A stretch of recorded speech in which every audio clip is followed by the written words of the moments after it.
Magandang umaga my friends, this is Ernesto from Games and welcome to another reaction video, which is we are going to react of the history of Japan. So remember the video called The History of the Whole World, right? It's created by Bill Wirtz? Yeah, words. It's Bill Wirtz? This is like a hug words. Yeah, Bill Wirtz. So he's also the one who make that video, and right now he's also make this video, The History of Japan. Yeah. So enough said, let's watch the video. Okay. Japan is an island by the sea filled with volcanoes and it's Wow. in the year -1 billion, Japan might not have been here. In the year -40,000, it was here, and you could walk to it, and some people walked to it. Oh yeah. Then it got warmer, some icebergs melted, it became an island, and now there's lots of trees, because it's warmer. So now there's people on the island, they're basically sort of hanging out in between the mountains, eating nuts off trees, and using the latest technology, like stones and bowls. Ding dong, it's the outside world, and they have technology from the future, like really good metal and crazy rice farms. Now you can make a lot of rice really, really quickly. That means if you own the farm, you own a lot of food, which is something everybody needs to survive. So that makes you king. Rice farming and rice kingdoms spread across the land, all the way to here. The most important kingdoms were here, here, here, here, here, here, and here. But this one was the most important, ruled by a heavenly superperson, or emperor for short. Knock knock, get the door, it's religion. The new prince wants everyone to try this hot new religion from Biek. Please try this religion, he said. No, said everybody. Try it, he said. No, said everybody again, quieter this time. And so the religion was put into place, and all the rules that came with it. Then the government was taken over by another clique, and they made some reforms, like making the government govern more, and making the government more like China's government, which is a government that governs more. Hi, China, they said. Hi, dipshit, said China. Can you call us something else other than dipshit, said Japan. Like what, said China. How about sunrise land, said Japan. And they stole China's alphabet and wrote a book about themselves. And then they made lots of poetry and art and another book about themselves. Then they stopped moving the capital every time the emperor died and kept it in one place for a while, right here. And they conquered the north finally. Get that squared away. A rich hipster named Kukai is bored with modern Buddhism, visits China, and learns a better version, which is more spiritual. Comes back, reinvents the alphabet, and causes art and literature to be great for a long time. And the royal palace turned into such a dream world of art that they really didn't give a shit about running the country.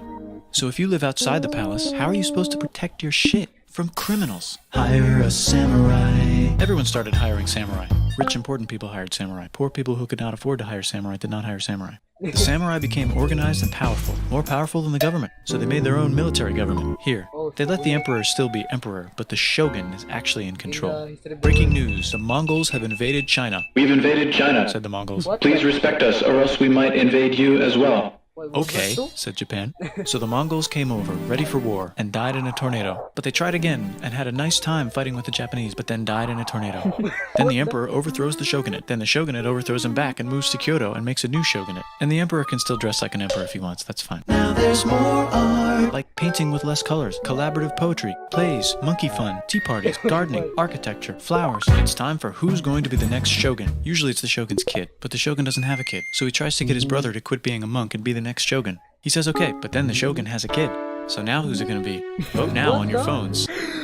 I get confused. What? So Shogun don't have a kid. And Then he wants his brother to be the next Shogun. Yeah, but he has a kid. Now he's a kid, so... Huh? Okay. And everyone voted so hard that the palace caught on fire and burned down. The shogun actually didn't care, he was off somewhere doing poetry. And the whole country broke into pieces. Everyone is fighting with each other for local power, and it's anybody's game. Knock knock, it's Europe. No, they're not here to take over. They just want to sell some shit, like clocks, and guns, and Jesus. So that's cool, but everyone's still fighting each other for control, now with guns. And wouldn't it be nice to control the capital, which right now is puppets, with no one controlling them? This clan is ready to make a run for it, but first they have to trample this smaller clan, which is in the way. Surprise, the smaller clan wins, and the leader of that clan steals the idea of invading the capital and invades the capital. And it goes very well. He's about halfway through conquering Japan when someone who works for him kills him, and then someone else who works for him kills them, and that guy finishes conquering Japan. And then he confiscated everybody's swords, and made some rules. And now I'm going to invade Korea, and then hopefully China, he said, and failed, and also died. But before he died, he told these 5 guys to take care of his 5-year-old son until he's old enough to be the next ruler of Japan. And the 5 guys said, yeah, right, it's not going to be this kid, it's going to be one of us, because we're grown-ups. And it's probably going to be this guy, who happens to be way more rich and powerful than the others. What? A lot of people support him, but a lot of people support not supporting him. They have a fight, and he wins, and starts a new government, right here. And he still lets the emperor dress like an emperor, and have very nice things. But don't get confused, this is the new government, and they are very strict. So strict they closed the country. No one can leave, and no one can come in. Except for the Dutch, if they want to buy and sell shit, but they have to do it right here. Now that the entire country was not at war with itself, the population increased a lot. Business increased, schools were built, roads were built, everyone learned to read, books were published, there was poetry, plays, sexy times, puppet shows, and Dutch studies. People started to study European science from books they bought from the Dutch. We're talking geography, skeletons, physics, chemistry, astronomy, and maybe even electricity. Over time, the economic and cultural prosperity began to gradually slow down. Knock knock. It's the United States, with huge boats, with guns. Gunboats. Open the country. Stop having it be closed, said the United States. There was really nothing they could do, so they signed a contract that lets the United States, Britain, and Russia visit Japan anytime they want.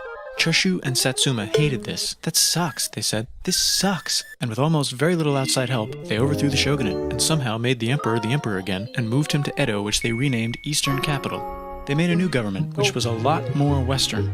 They made a new constitution that was pretty Western, and a military that was pretty Western. And do you know what else is Western? That's right, it's conquering stuff. So what can we conquer? Korea. They conquer Korea, taking it from its previous owner, China, and then go a little bit further. And Russia rushes in out of nowhere and says, "Stop, no, you can't take that. We were going to build a railroad through here to try to get some warm water." And Russia builds their railroad, supervised by a shit ton of soldiers. And then when the railroad was done, they downgraded to a fuck ton. Did I say downgrade? I meant upgrade. And Japan says, "Can you maybe chill?" And Russia says, "How about maybe you chill?" Japan is kind of scared of Russia. You'll never guess who's also kind of scared of Russia.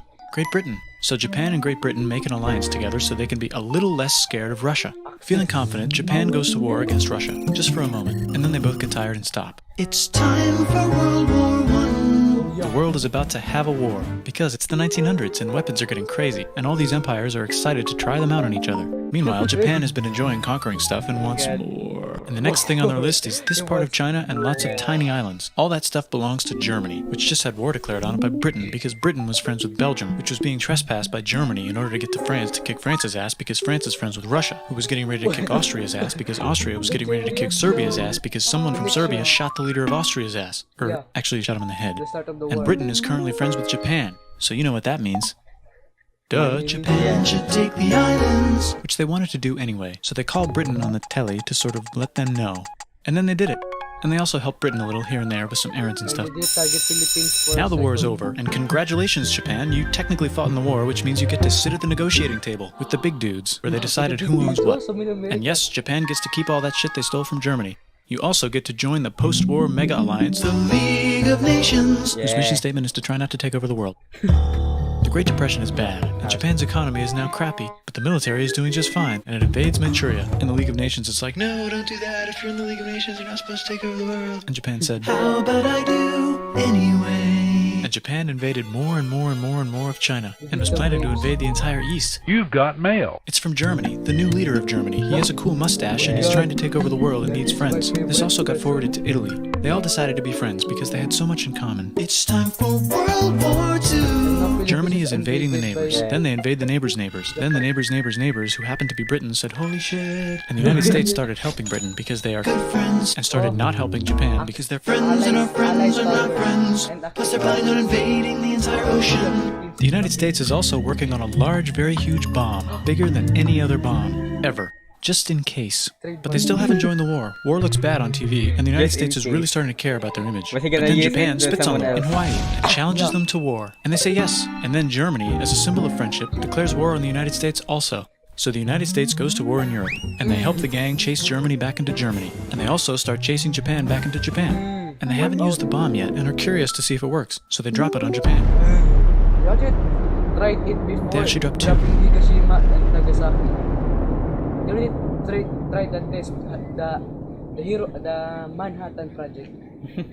it happened before throwing it to Japan.